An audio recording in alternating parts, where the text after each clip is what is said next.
Everyone in Hollow Pines knew about Station 104.7. The strange part was, nobody could find it during the day, no matter how hard they searched. The frequency only appeared after midnight. Most people dismissed it as some local myth, a creepy story told by truck drivers.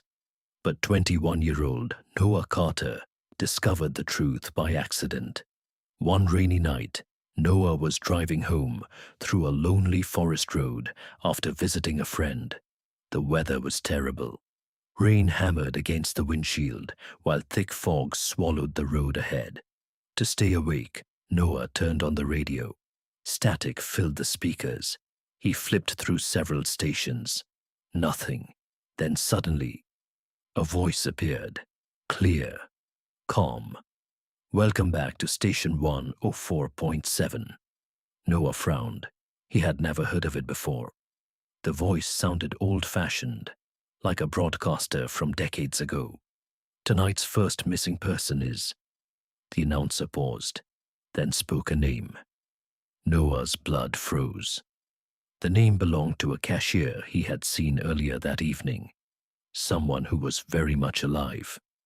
The announcer continued. "Subject will disappear tomorrow evening at 8:14 p.m. Noah laughed nervously.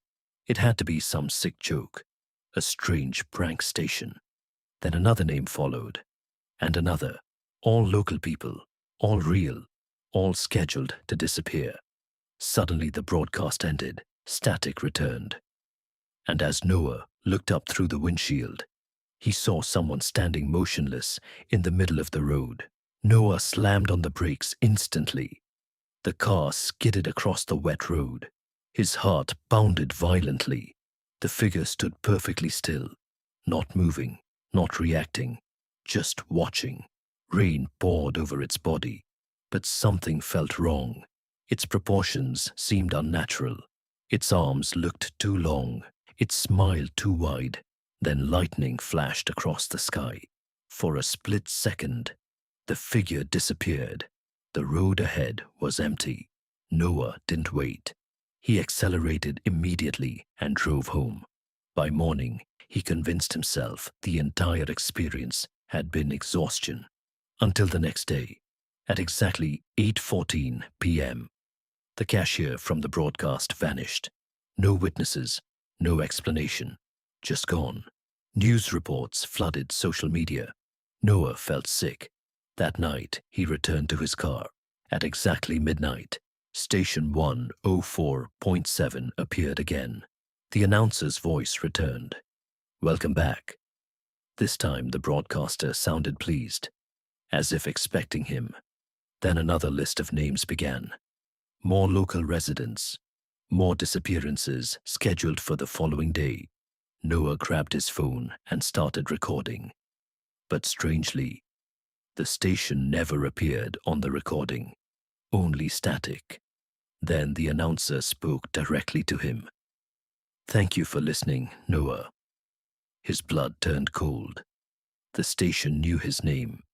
Noah stopped listening immediately, but curiosity became obsession.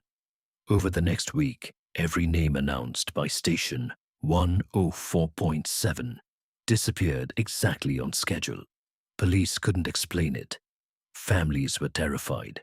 The entire town felt cursed. Then Noah discovered something horrifying. All the missing people had one thing in common. Years earlier, each person had reported hearing the station. The realization hit him like ice water. The station wasn't predicting disappearances. It was choosing them. That night, Noah visited the town library. Buried inside old newspaper archives, he found something disturbing. In 1978, a local radio station burned down during a live broadcast. Every employee inside died. The announcer hosting that night's show was named Victor Hale.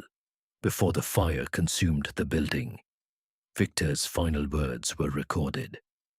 "Once they hear my voice, they belong to the broadcast."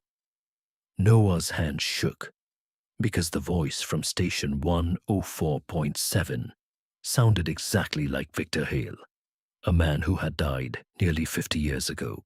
Then Noah noticed today's newspaper, a fresh missing persons list. One new name had been added: Noah Carter. Noah ran home immediately. Panic controlled every thought. His own disappearance had been announced. His own name was now on the list.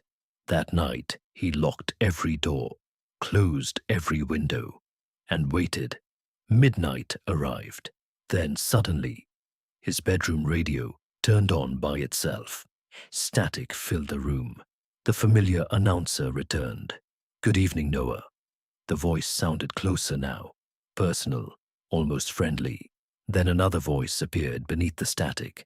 Hundreds of voices whispering together. The voices of missing people. "Join us." Noah smashed the radio against the wall.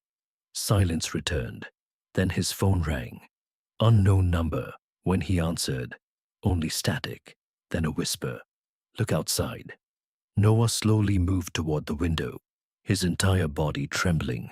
Outside, dozens of people stood silently across the street. Every missing person from the broadcasts, watching his house, smiling. Noah backed away from the window in horror. The missing people remained motionless. Rain poured around them, but none moved, none blinked. Then, together, they slowly raised their heads and began speaking in perfect unison. "Station 104.7 is now signing off." The lights inside Noah's house exploded. Darkness swallowed everything. His phone buzzed one final time. A new notification appeared. "Live broadcast. Station 104.7.